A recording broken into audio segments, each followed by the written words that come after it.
Hey, Toby. Hey, Daren. Thanks for joining today. Absolutely.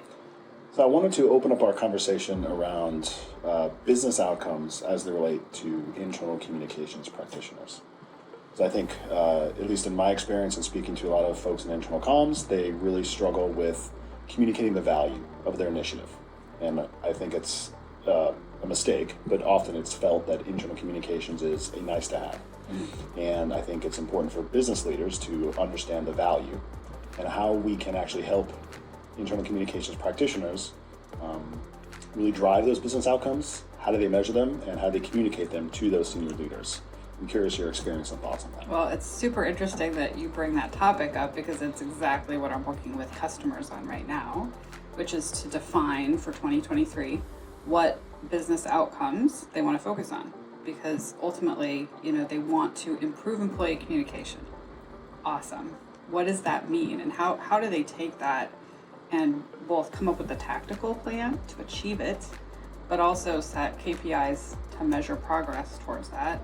And then one of the things I find so interesting is that internal communicators are excellent communicators, but rarely tell their own story.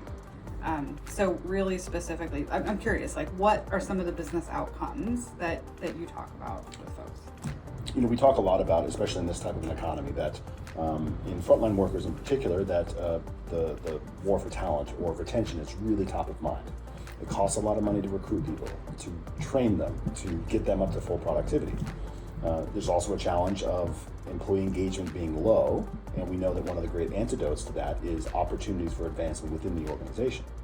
So that's a very clear business outcome, that if we can tie retention, for example, or an engagement as a very definable metric to what we're working on as an internal communications team, that I think is a very compelling story. Yeah. That's just one example among many.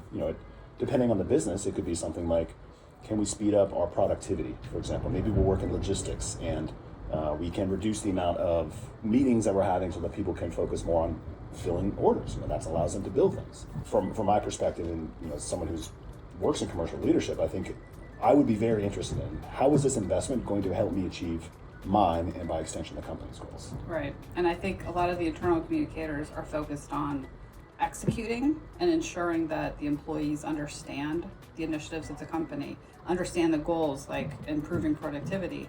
But the internal communicator has to be the translator, because ultimately the executives need to hear about the business outcome. But the construction worker, the manufacturing plant worker, maybe they just want to know how to do their job easier. I think that's really interesting. You pointed out a couple of things, that internal communicators are great at telling stories, but they don't tell their own story. But it occurs to me, perhaps I didn't realize this until just now, but they're really being pulled in a lot of directions, and they have multiple audiences, and they have to craft their message differently according to that audience, right? So when you're communicating something to a frontline worker, you're not talking about, read this so that we can improve productivity, but right. Say, hey, we care about your safety, we care about your well-being, we care about you having an opportunity to advance your career. Yes, that has an impact on the business. But two things can be true at once. It can be good for the employee and good for the organization. Yeah. But I think having an internal communicator who's stuck in the middle of that tug of war, that's a challenge. I don't think I realized until just now. Yeah.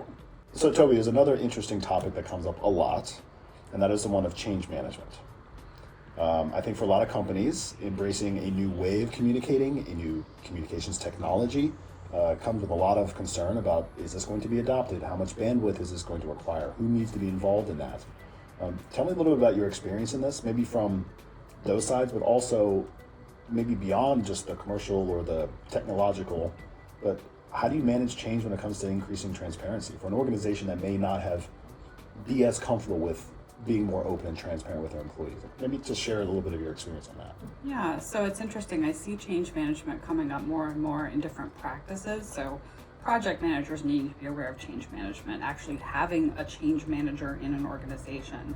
But what every change management framework I've seen has is some form of awareness, communicating the change, understanding what people need out of a change. I think one thing I definitely see is this fear factor of, I don't want to create this venue for people to rant about problems.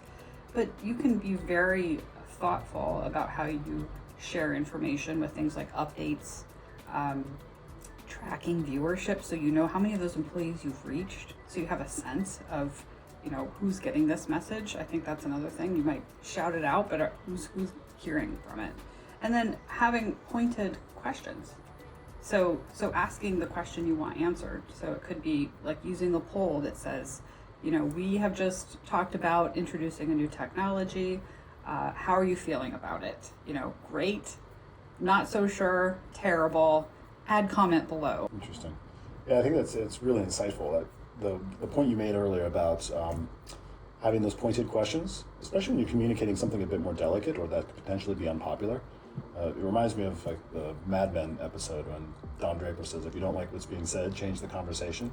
Yeah. So if you can kind of guide the conversation towards the types of questions that you may be uncomfortable with, but at least you don't think are going to be so volatile and explosive that it's going to cause problems, then hopefully you can steer that towards. So that's an interesting tactic I think that people can employ. They say don't ask a question you don't want the answer to. So, another thing is taking whatever you hear and then sharing back what you're going to do, right? Because that starts to create a culture of trust. I completely agree.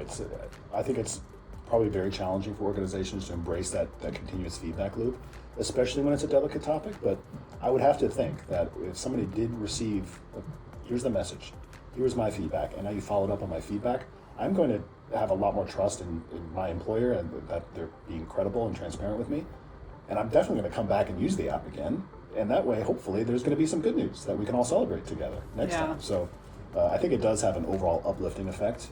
While it may be uncomfortable and there's change management capabilities in there, if you embrace that discomfort a little bit, I think you can have some significant dividends that will pay off with real business outcomes. Yeah, absolutely.